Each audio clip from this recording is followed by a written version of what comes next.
आज तक आपने सिर्फ यह सुना होगा कि पाकिस्तान के कुछ नेता और कुछ सिरफिरे नेता कभी कभार यह बयान देते थे कि पाकिस्तान के पास एटम बम है, और कभी कुछ सिरफिरे कट्टरपंथी मजहबी नेता या मौलवी ये बयान देते थे कि पाकिस्तान के पास एटम बम है।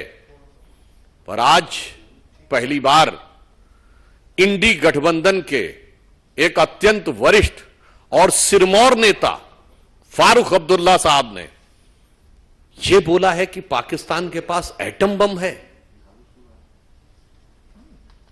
यानी जो वहां के कभी शायद इक्का दुक्का मौकों पे छोड़ के वहां के किसी सीरियस नेता ने नहीं बोला, वहां के सिर्फ पाकिस्तान के सिरफिरे नेताओं ने बोला, इंडी गठबंधन के सिरमौर नेता वो बोल रहे हैं। और यहां पर सवाल सिर्फ एक बयान का नहीं है। मैं इंडी गठबंधन और कांग्रेस पार्टी से 7 सीक्वेंस कोट करना चाहता हूं जो पिछले एक हफ्ते में हुए हैं। नंबर 1, पाकिस्तान के पूर्व मंत्री फवाद चौधरी इन लेटर एंड स्पिरिट ये बयान देते हैं कि बीजेपी की सरकार जानी चाहिए, मोदी हटना चाहिए, उसके बाद जो मर्जी होगा कर लेंगे। ये शब्दशः और भावशः वही है जो विपक्ष के नेता कहते हैं। फिर दूसरी घटना होती है, second sequence, the same Fawad Chaudhry. और मैं पुनः याद दिला दूं, ये फवाद चौधरी वही है जिसने कहा था कि पुलवामा तक मैंने घुस के मारा है, ये सरकार के मंत्री के रूप में। फिर same Fawad Chaudhry, second point, अब वो जवाहरलाल नेहरू को महान सोशलिस्ट और राहुल गांधी को साहब कहते हैं। देन थर्ड सीक्वेंस, महाराष्ट्र में नेता प्रतिपक्ष विजय वडेट्टीवार 26/11 के हमले में, जिसमें कांग्रेस की सरकार ने भी पाकिस्तान को दोषी माना, और यह बात अंतरराष्ट्रीय एजेंसियों एफबीआई के इन्वेस्टिगेशन से लेके सब जगहों पर पाकिस्तान ही दोषी है। हाफिज सईद उसका करता धरता, और उसके लिए इवन कांग्रेस की सरकार ने पाकिस्तान से भी उसको मांगने के लिए रिक्वेस्ट, गुजारिश, दरख्वास्त दी थी, और वो उस पर कवर फायर देने की कोशिश कर रहे हैं।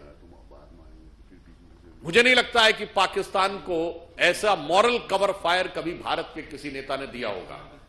Then comes the fourth event in the sequence, Punjab के पूर्व मुख्यमंत्री चरणजीत सिंह चन्नी पूंछ में हुए हमले पे जिस प्रकार का शर्मनाक बयान देते हैं, वो एक बार फिर पाकिस्तान की करतूतों पर पर्दा डालने का काम है। अब आप देखिए, ये सीक्वेंस लगातार आगे बढ़ता है।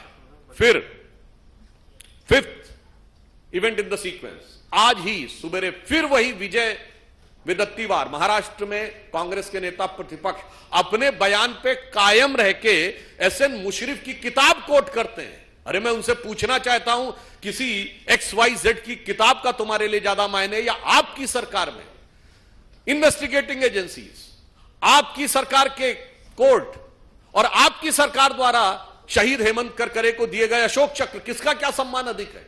अरे चंद कट्टरपंथी वोटों की सियासत के लिए पाकिस्तान को कवर फायर देने के लिए किस सीमा तक आप जाएंगे?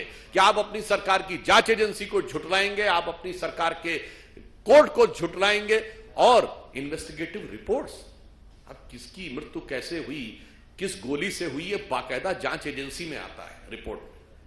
Then comes the sixth point, Congress के वरिष्ठ नेता, देखिए एक कश्मीर से, केरल से, शशि थरूर, बांग्लादेश के अखबार डेली स्टार में आर्टिकल लिखते हैं। पहले तो ये बात समझिए, चुनाव भारत में हो रहे हैं और जनमत बनाया जा रहा है बांग्लादेश में, और फिर वहां क्या लिखते हैं, मोदी हैज टू गो। भैया बांग्लादेशी अखबार में काहे लिख रहे हो भाई? और उसके उपरांत उसमें शब्द प्रयोग करते, इंडियन एडमिनिस्ट्रेटेड कश्मीर। कश्मीर नहीं, ये वो भाषा है जो पाकिस्तान प्रयोग करता है, Indian administered Kashmir. And then comes the seventh sequence, today's statement of mister Farooq Abdullah.